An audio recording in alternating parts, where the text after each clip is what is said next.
What's up, YouTube? We're gonna do something that's not on the internet again. We're gonna hook up some accessories to a 2022 manual Tacoma, and we're gonna use the Overland Equip bracket. Now they relocate the reservoir, so we'll show you how that's done. We're gonna be using this here. It's a True Mods 6 relay, 6 inline fuse, pre-wired harness. Just so you guys know how this works, because this stuff gets real complicated.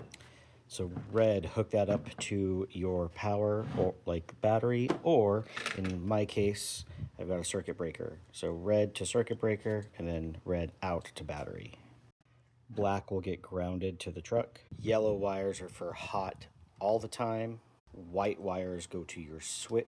Blue wire goes to your accessory, and your accessory is grounded to any place on the body of the truck as well.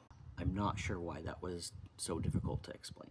So this is the bracket, which I've crudely modified. Don't judge, you won't ever see it, but I cut out this section here so that way all the wires fall underneath and it sits as close to the bracket as possible.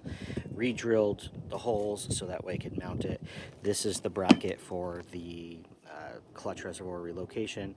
I'm painting it black, one, because it's more aesthetically pleasing. It looks a little bit more OEM in the engine bay, but then also I'm going to hit it with a coat of Plasti Dip so that way it can help try to alleviate any like possible contact with metal and electricity, because you know that's not good. Really quick, if you're using one of these, just know that line means incoming power and load means outgoing power. So from the battery to your accessories. So this is what it looks like all together and painted.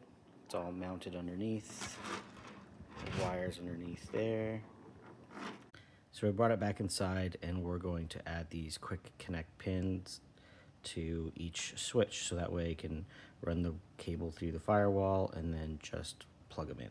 And then I also cleaned up the ground wire, connect all that, and then use some heat shrink on that, and then created a battery cable as well. Okay, so we got this all installed. This is what it looks like. I capped off the yellow wires here because I'm not using those, so I have them packed down inside. Here's the clutch reservoir relocation. That's kind of tucked back in. That's actually a little difficult to get to in terms of mounting this because you got to avoid these wires. These are the wires for my extra switches. So I have the ditch lights hooked up here that just connected like that. And I'm gonna just tuck these back in here like that. So I've got my fuse wire tucked back in there, and that's what it looks like, all capped off, all done.